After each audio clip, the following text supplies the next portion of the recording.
So the point is that it is not against the devotional principles to ask Krishna anything, because ultimately Krishna is our supreme protector and supreme maintainer. So it's not against devotional principles to ask. However, it is not the topmost standard. On the topmost standard of Kevala bhakti, what happens is, we have to understand, in the Nectar of Devotion also it is stated, there is no material obstacle which can stop a devotee from rendering devotional service. Our health or lack of some skill, these are all material things.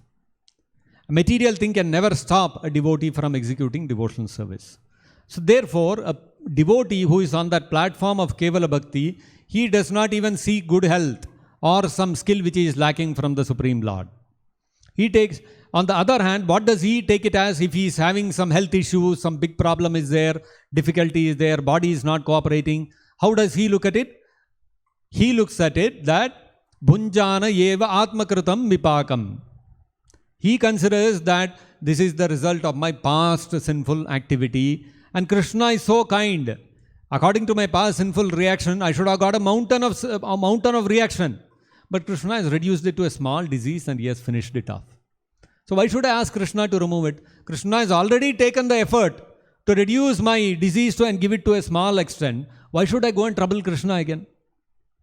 Bhunjana eva atmakritam vipakam. The Bhagavatam says Bhunjana, the devotee, Bhunjana means the devotee, he continues to suffer that distress without asking for relief from that distress. Just like you see Kunti Devi also. What was Kunti Devi's prayers after she got back after her sons got back Hastinapura and Yudhishthira Maharaj was crowned the king and Krishna was leaving Hastinapura going back to Dwaraka. What was Kunti Devi's prayers? Kunti Devi said, Vishan Mahagne Purushada Darshanad Asat Sabhaya Vanavasa Krichrataha Mride Aneka Maharata Sruto Draunyastracha Asma Hare Bhirakshitaha. O Supreme Lord Hari Krishna, you have protected us from so many calamities. From being poisoned by Duryodhana, from the great Rakshasas who attacked us within the forest. You saved us in that assembly of Asat, of all the evil people, where you protected the honor of Draupadi. You protected us from the various great commanders like Bhishma, Drona and others in that battlefield. And finally you protected us from the Brahmastra which Ashwathama left. So you protected, always you have protected us. After that, what does Kunti pray? Kunti could have said, okay, now Krishna, now everything is all right, so please ensure that no more such troubles come. Was that her prayer? No. She said, Vipadaha santu taha shashvat tatra jagadguru bhavato darshanam yat syad apunar bhavadarshanam. O Supreme Lord Krishna, may all these calamities fall upon us again and again. Why? Has she gone mad or what? She is saying, why? Because whenever such calamity is there, bhavato darshanam yat syad, we are able to have darshan of you. Because when there is a calamity, when there is a distress, that intensity of that distress forces us to remember Krishna. That's a common thing, no? Whenever we have difficulty, we remember God. Whenever we have happiness, what happens? Whenever there is some problem, distress, we ask, why is God giving me this trouble?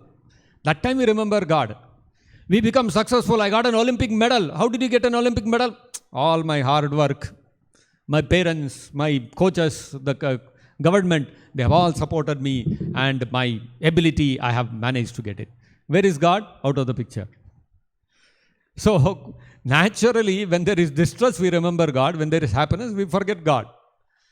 So Kunti Devi is saying, now that everything is so nice and everything is settled, I am afraid we'll forget you. Better let us not have this kingdom. Let us always keep repeatedly having problems, calamities in our life, so that we can constantly be with you, within your association. So a devotee never asks for any, alleviation of some disease or some distress, so that he can serve Krishna better. On the other hand, Bhunjana eva atmakritam vipakam susamikshamano. He is constantly anticipating that Krishna will shower his mercy upon me. At the same time, Bhunjana, he is peacefully undergoing whatever distress he has to undergo. thinking that this is my own doing. Krishna has so mercifully reduced it. So I cannot go and ask, when Krishna has already done this much for me, I cannot go and ask Krishna again that you remove this also. If I go and ask, what Krishna will think, already I reduced this fellow, look at this ungrateful fellow. Instead of being grateful for whatever I have reduced, he's coming and asking, remove this also. So where is understanding of Krishna's reciprocation in our life? So a devotee doesn't ask for alleviation of any material distress. So any distress is coming in my life is also Krishna's mercy. Because Krishna wants me to remember him more intensely. Krishna wants me to understand that this material world is dukkhalayam ashaswatam. He wants me to perfectly realize that this material world is a place of distress. Krishna does not want me to get stuck here. That's why he is mercifully giving me distress. Just like parents, sometimes when the child doesn't study, they will go and take a stick and beat the child. Now child, when it gets a beating, it is a great distress. So the parent is not a sadistic person that he wants to give distress to the child. But then seeing the future of the child, keeping in mind the future benefit of the child, the parent may refuse to allow the child to play, and he may give some punishment so that the child becomes reformed and his future is bright. So out of love and affection only the parent is doing it. If the parent has no love and affection for the child wants to play, doesn't want to study, you get lost, do whatever you want, I'm not bothered. So that's not real love, no. Real love means the parent is concerned where the child will go wrong, and he will chastise and he will rectify the child. Similarly, the Supreme Lord Krishna is also so loving towards us. He is very concerned. He is more concerned than we can be about ourselves. He is concerned that how quickly we can be purified and go back to Godhead. So for that end, the Supreme Lord will give all kinds of experiences to us, good as well as bad, so that we can quickly go back to Godhead. So therefore, a devotee is never disturbed by any distresses which come in his life. He carries on with his devotional service to the best of his ability.